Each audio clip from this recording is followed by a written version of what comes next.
All righty.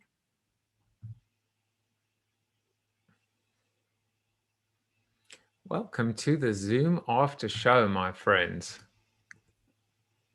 Which Chris is this? Were you at the event last night? I wasn't. I had some other things that I had to take care of, unfortunately, mostly work related. I ended up getting not only did I have Tom Dearline on the show yesterday, but I actually hosted the after party, which went on until just before 10 p.m. And I finally figured out how to badly run breakout rooms. Neat. So that was kind of interesting. No, it was fun. We had people just the idea is, and each breakout room was like Coronado, Beaver Creek, Keystone, like Deer Valley. And so the beautiful thing about breakout rooms now on Zoom is you can actually now move around if you want to, so you can kind of network like you are in the real world, where you can kind of see who's in which room and go hang out with them. But it was fun. But anyway, welcome to the after show, and Farah is here, and Joey, and Mr. Seth Sparks, and Mr. Tom Morris. Welcome, everyone. Good show. Good stuff. Very good. I loved it. Now, Farah, I've got a question. Oh, first of all, my notes today from everything you said. Very excited. You get colors when I get excited, and so I was taking notes on something you had said. Hey, hang on, Tom. There's a lot going on in those notes. You've been taking notes now for months. I've never seen blue. I've never seen so many asterisks. You've definitely, there's a lot going on in today's notes that you should have seen my fMRI. What was your blobology? Yeah, right. My proprioception is going through the roof. But Farah, so I was taking notes on something you had already said. And so my attention was on getting that right. And I heard out of the corner of my ear this great metaphor, your rip current metaphor. And I think it was when you were talking about uncertainty. And I think you were using that metaphor, and you said after something about rip current, you said something about helping people to get over the panic. And that was in the context of when we started talking about the letting go. Could you restate the way you used the image? Because I got real excited about the image. I wanted to make sure I had it nailed how you were using it. I'll do my best. Okay. Yeah, I mean, we were talking about that idea of, as Joe was talking about, being like just floating on your back in the ocean. But if you've been sucked under, that it triggers that panic response. And so your instinct is to fight. And that's not going to help you. So you do kind of need to try to get us up to the surface, and then just literally you see those diagrams at the beach where it's like, do this. And so it's actually go out and then go around. And so it's not fight to get to the shore. Trust that you will get carried into the shore. And the problem is you got to get past the initial panic and just be back in your body and sort of trust that physics works the way it works, and that you will get carried back. And your only job is to try to stay close to the air. Like that's fascinating, because I love that as a kind of a business metaphor and a life metaphor. I live a mile from the Atlantic Ocean, and one of my best friends surfs about 300 days a year. And he tells me we have really severe rip currents here during hurricane season. And so he tells me, he's one of these masters. He's rescuing people off his surfboard all the time during rip current season. And so I had never thought about that as a metaphor for turbulent times, for uncertainty. And that, my test of a great idea is always this. As soon as you hear it, you say, well, why haven't people always been doing that? Or why haven't people been using that metaphor forever? So thank you for that. Thank you for that reminder that, once again, nature provides us. And Thoreau saw this. A lot of philosophers have seen this. Nature provides us rich and really useful metaphors in all kinds of ways for our emotional lives and for our own, adventures to success in whatever we're doing. So that was really a great, to me, one of the bright lights of today's show among many. Thank you. Yeah, I want to second that. Farah, I spend a lot of time in the water. I'm actually in San Diego. And And one of the things that I learned at a very young age was when that wave comes over you and puts you into the washing machine, because essentially that's what it does, is to let it and just let go and let your body roll with the wave. And what ends up happening is the water comes underneath you and pushes you right up to the top. But if you start struggling like, oh my God, where is the top? Inevitably, you're going backwards into the bottom. And so if you're out there and there's no bottom, you're swimming the wrong direction because you're just not allowing the water to do what it's supposed to do and just let it take you. So there's 100% accuracy in that going the other way, not just from a riptide pulling you out, but also coming back in. Yeah. When it comes over you and it's a big, strong wave, just let it go. And you will ultimately rise to the top, and you'll just sort of get up and you're like, that was fun. Let's do it again. Yeah. That's good. And it won't always happen. Like, I think the other thing, carrying the metaphor a little bit farther is, I think about years ago, my mom and I went to Hawaii for her birthday, and I went out sort of kicking bad snorkeling, and got kind of caught in a current and got tumbled around a little bit.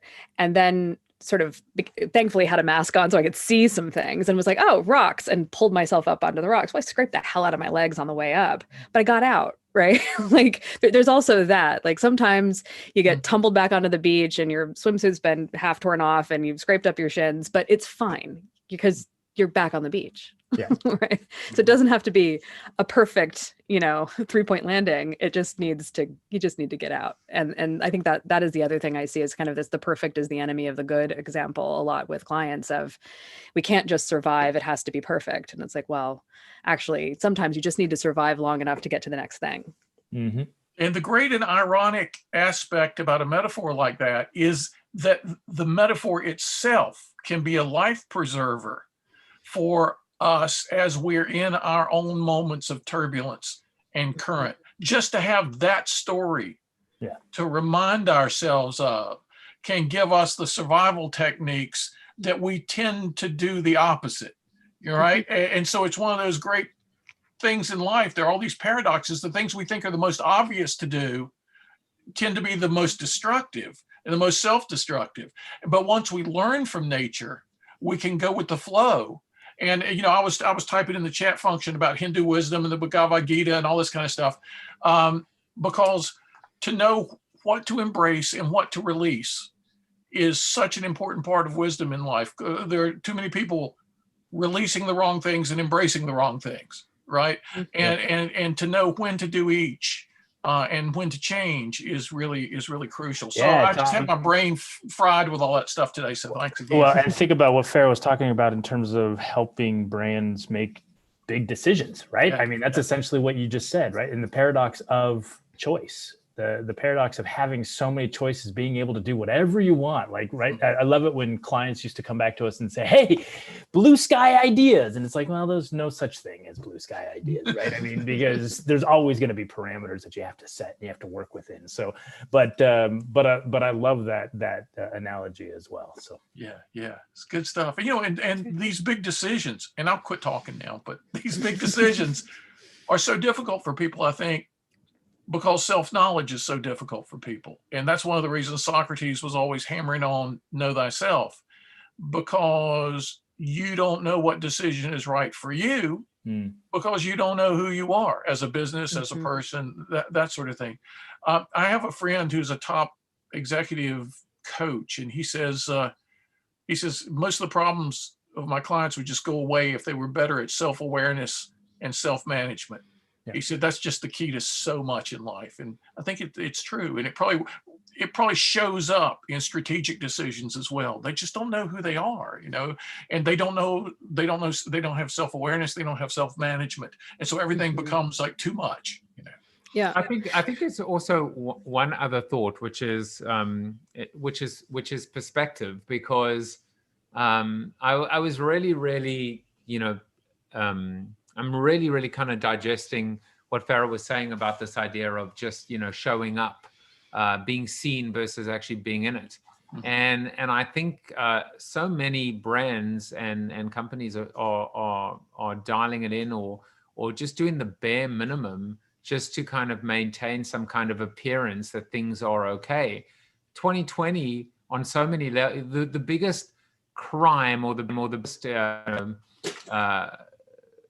you know, I would say if we don't learn as individuals, as professionals, as you know, as a people, about how to just sometimes call time of death metaphorically in 2020, to be able to say, walk away, you know, I mean, that's the problem. The problem is, this goes back to, why do such smart people make such dumb decisions? And it is as, you know, psychology 101 as you're ever going to get to, which is recognizing that people are so in it, but they're not in it at all, right? They think they're in it, but they're basically just spectators to their own demise, and they can't even see it. So, I mean, I think like there were so many crumbs today that if you just put them all together, I mean, there was a real strong Sandwich. Story. Yeah. And by crumbs, you don't mean that Joe was really crummy, cool. right? Say I that really again, enjoyed Tom. listening to you, so thank you very much. And Oh, question thank you. for you: Joseph had your bio framed as telling the truth in advertising, or truth in advertising. I was wondering when In you your were bringing this up, research, Joey. good to see you, by the way, buddy. Yeah. Good to So see you too. I spent a lot of time on that. I was in advertising for 20 years, and my partners and I shot a documentary basically on that topic, the truth in advertising, and we called it The Naked Brand. And the idea behind it was that social technology was going to change how brands communicated with consumers moving forward. And we started this research in 2011. And then we went on this big tour, and I actually had a keynote tour called The Power of Honesty, and how people needed to start telling the truth, based on the idea that because we have supercomputers in our purses and our pockets, we could out a brand for doing something nefarious, whether it would be child labor in China, or telling you that their cotton was recycled or purposeful, or, you know, some kind of claim that wasn't true. I mean, is there any piece of what you guys do as a consultancy that tells clients, hey, because of this transparency based on technology, we have to be more forthright, we have to be more transparent? Is that part of your belief system? Or I'm just curious, because we found really tough clients on that when we tried to tell them, you got to tell the truth. They're like, no, we don't. Yeah, so I think I come at it from a slightly different angle. It's not that it's because of technology you should tell the truth. It's probably just because I was raised by someone with a PhD in philosophy, so you should tell the truth because you should tell the truth. But the thing that I think we've started to, and I actually just discovered this, there is a word for the thing that I have been telling clients for the last couple of years, and it's deontology, which I literally just found out about last week on, I think, on the media or something. Proprioception was enough, but we're going to go deontology too. You're going to get deontology too.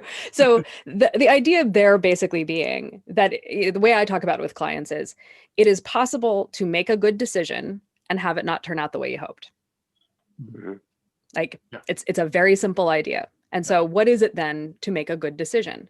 If a good decision, it does not rest on the result. Annie Duke, who's the poker player, talks about resulting, and that kind of like, if I place a bet and I win, I'm a really good poker player. But if I place a bet and I lose, well, I just didn't manage my risk very well.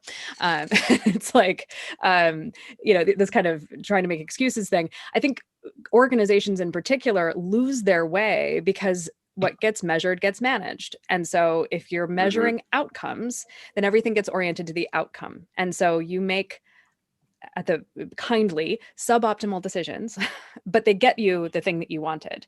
And I think the other thing that happens is you start from the outcome and you work back from that and try to engineer the outcome that you wanted. And I see it even just in the practice of research, where there's like, go out and talk to all these people, survey these people, do whatever methodology. And then we get back to the end and it's like, oh, we didn't learn anything. And it's like, of course you didn't learn anything. You engineered it not to. Right. You specifically set the parameters of the project so that we would just duplicate what you've already done. And so one of the things I do now is basically demand what's the most, like, the last year's worth of research or 2 years worth of research you've done. We do stakeholder interviews to get everybody to kind of data dump to me what their existing hypotheses about the business are, what their fears are, what their hopes are, all of that stuff, so that we can try to design a project that gets them someplace new. But the other part of it is to say, who are you? What do you stand for? Why do you even exist? What are you trying to accomplish? how do you do that and stay true to those underlying, like basically what are your values? And then what's a decision-making process that instantiates those values? Because I think one of the things that happens is everybody, they put the values up on the posters on the wall, and then they have a decision-making process that is completely divorced from that. It's all kind of KPIs driven, and the KPIs have nothing to do with our values. And then if we don't get the outcome that we told the board we were going to get, well, we're all in trouble. And that's the other part of it, is the sense that there's a punitiveness to failure. And again, I go back to probabilistic universe. Is anyone ever really failing? Like, shit happens, so like you guessed and you were wrong. Is that a failure? I don't know. It's kind of a weird, it assumes that there's a right answer, and there are, answers we hope we get, and then there's the answers we actually get. So that idea of you can make a good decision and not have it turned out the way you hoped is the idea that the senior most execs in the room every time are the ones who their eyes get really wide, and they come up to me after and want to talk about that. Yeah. And so we're literally starting to have more conversations with clients about how do you align your decision-making process to your values, and how do you, because businesses want KPIs, how do you attach the KPIs to the values in the process and not to the outcomes, or at least de-rank the outcome. Mm-hmm. Yeah. This is great stuff. Who was the philosophy PhD? My father. Yeah. Yes. And what was Yes. the area in philosophy? History of science, actually. Oh, so, wow. Very cool. That's what got me interested in philosophy. History. Oh, that's great. Yeah. He It's rare used that we have proprioception and deontology and instantiation and probabilistic universe all in one day. You're representing him very well, and you've lifted the entire show up to a view. But you were going to say something, Farrah. I interrupted. What were you going to say? No, I was just going to say one of my favorite stories about him is that he taught logic and rhetoric, and then he also taught ethics, and he taught the ethics class undergrad at Lewis and Clark College, and before that at Bemidji State. Academics, Minnesota, and he used science fiction paperbacks to teach ethics. And I still, like, that's probably why I love genre so much, but that's that was Dad was always the lecture when you screwed up inevitably had to get to the idea that an educated person never knowingly does the wrong thing. That was a line from my dad. I could just see you as a kid, Daddy. I'm so sorry I was being a consequentialist in doing that. I think most of the time I was going, what the hell are you talking about? But it seeped in. I did eventually get it. I finally managed to get to mute. I was just waiting for the perfect time to mute Tom, but I think I finally got him. I was eschewing utilitarianism. I muted myself again. Bob Barton taught him how to do that. Leave him alone, Joseph. Farrah, I wanted to ask you about that third topic about political research and polling. And one of the things that I found very, very interesting is I had Alan Lichtman on the show. He's the guy who's predicted, the 13 keys to the White House, predicted the last 10 elections. And he actually basically said the polls mean nothing. Because if you look at his keys, not one of the keys has anything to do with polling for the most part. And maybe the answer is that, it's the classic example of people telling you what you want to hear versus, versus the truth. What are your thoughts about this topic? In general? Yeah, I think the thing I think about a lot, and I was actually listening to, I've been working my way through the What Happened with the Polling podcast episodes from Chris Hayes did one this week on his Why Is This Happening podcast. 538 has done at least one. There's another one called The Pollsters, and I'm going to get to that one soon. But it's listening to them talk about it, I just keep going back to the same thing, which is surveys are sometimes just kind of open worlds. And so we ask a whole bunch of questions and see what happens. And then the kind of correlational data starts to help us build a model. But a lot of the time, especially with voting, in election season polls, they have some underlying models, right? They have a model for what they think a likely voter is. They have a model for what they think, well, certainly likely voters, but also like what's a Democrat, what's a Republican, what's a working class voter, what's a non-college white voter, all of those kinds of things. And the models are, like they say, all models are, no models are true, but all of them are useful, something like that. Like that idea is definitely in play with polling. But I think the problem is always, well, what is your underlying model for understanding what any of this data is saying to you? So do I think the polling is irrelevant?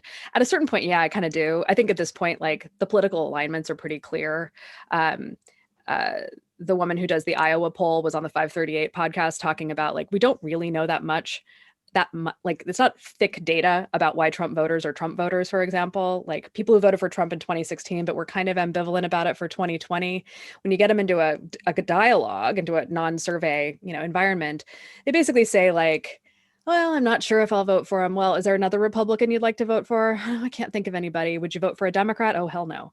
So like the answer's there. We don't have to wonder whether they're going to vote for Trump. We only have to wonder if they're going to vote. Right? Like, so at a certain point, what are these surveys measuring apart from mobilization of the voter and level of partisanship? Like there's not a lot of there. It seems it would be more valuable if the questions weren't about who you're going to vote for. And I think this is going on, but what your values are, what things do you care about? Then you can align that with the candidate. If you want to, it's not going to be a great, indicator, right? So I would find that more valuable. Absolutely. Back in 2016, I think it was Rand that did a question there was one answer that was the most highly correlated with propensity to vote for Trump. And that was people like me don't have a say. Strong agree. If you strongly agreed with people like me don't have a say, Trump was your guy. So now as a qualitative researcher, I go, I have questions. Who are people like you? What do you want to have a say in? What would having a say look like? Like questions. What's that mean? Right. So I get it. Somehow you feel powerless. And yet you have now, like in 2020, a lot of the models were about basically like educational attainment as a weighting question, like college, non-college. And it's like, well, but the people who said people like me don't have a say were slightly more likely to be non-college, but not overwhelmingly more likely to be non-college. So is that really the thing? It's a golden, it's what Colin Shaw on the show called a golden question. I think the example he used was if you celebrate a birthday for your pet, if you actually like give them, like do something for their birthday, buy a card or a little gift or a doggy cupcake, you are, almost certainly a candidate and likely to purchase a certain brand of higher priced or premium pet food. And he called it a golden question because all the other questions are, have some kind of causality, but this one is just a boom. Like, if the answer is yes, then the conversion is yes. And in your case, I think what you were saying in this example is just, the golden question is, will you vote? But then of course, the researcher and the planner in you wants to unpack that because now, if I can understand how to influence the answer to that question, or not just influence it, but understand how you arrived at it, what motivated you, then I'm a little bit further upstream. I have a fighting chance. Yeah, I don't even think the question on will you vote is, to me, similar to who you will vote for, because when you're asked, will you vote, you could say yes because your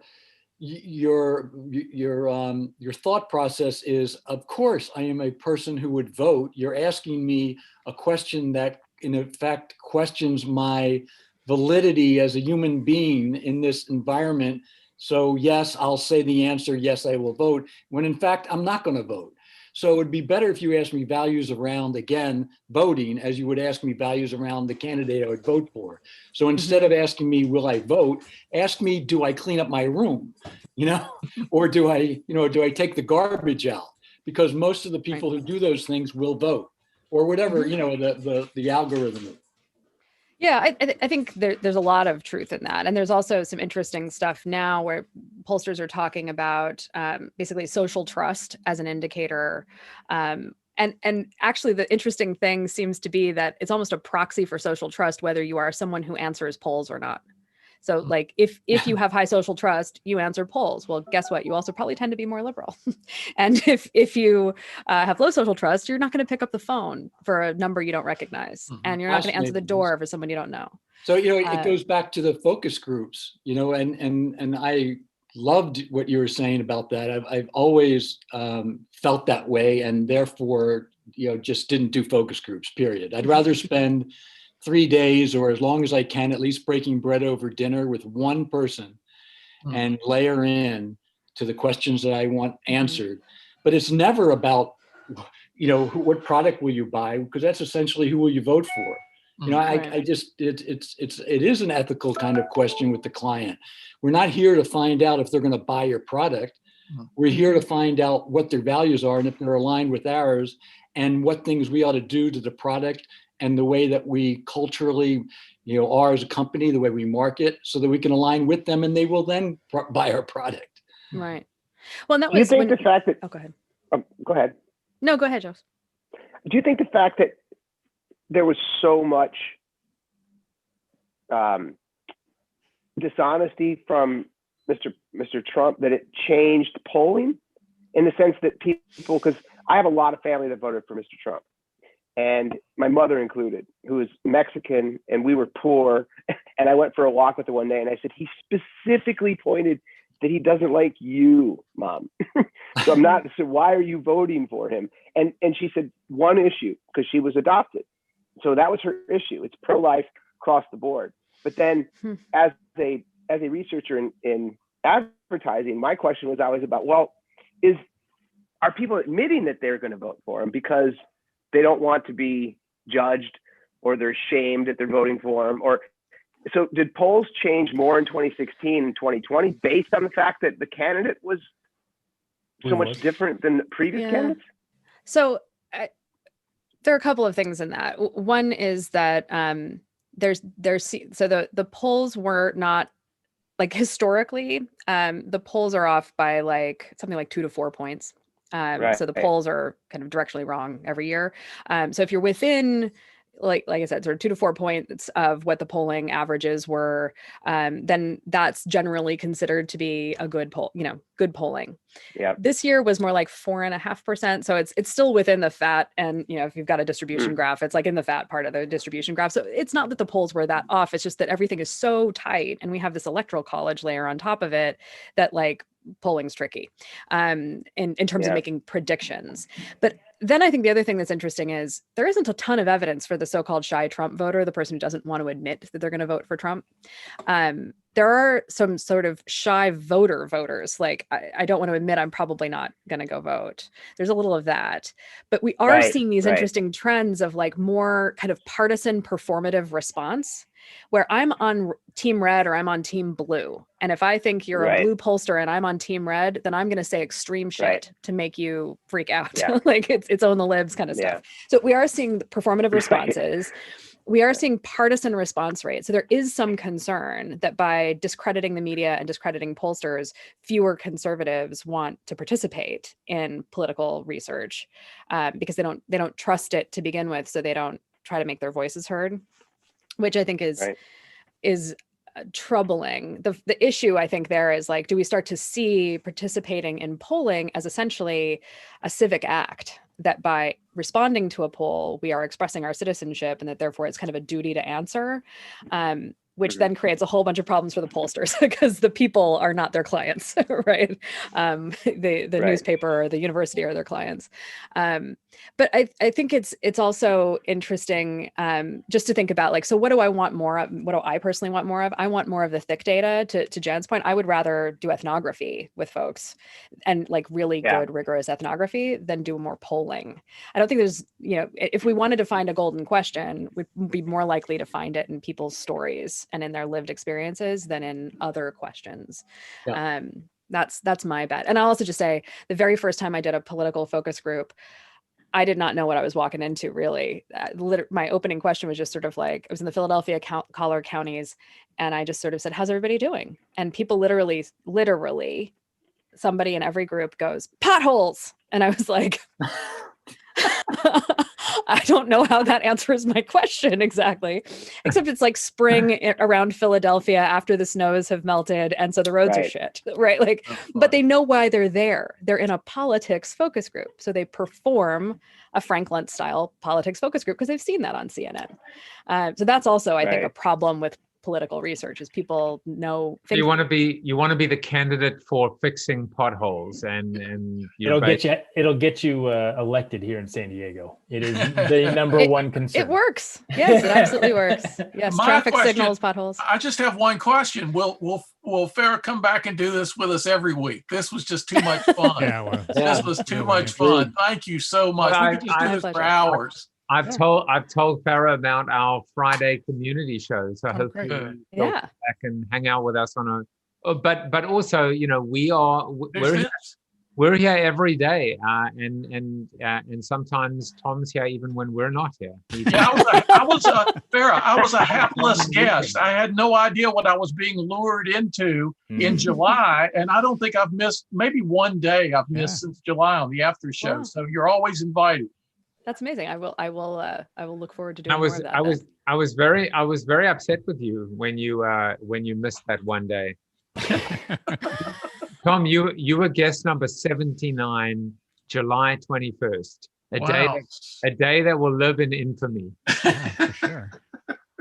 Hey, real quick, I got to run, but Farah, I joined this because I don't know if you remember, but we are connected on LinkedIn because about 10 years ago, I reached out to you. I was trying to do some new things in advertising, and I really enjoyed your writings on lean planning and agile account planning and such. And it was right before you started the difference engine. So I saw your name pop up and I'm like, oh man, I haven't talked to her in about 10 years, but I enjoyed that conversation so much that I've sort of followed your career all the way through. So it just happened to be a transitional period for me at that time. And now I'm at TCS doing consulting and other things. And so we talk about a lot of the stuff that you're talking about right now in terms of getting clients to move from where they think they are to where they need to be. So that's great. Yeah, it's good to see you.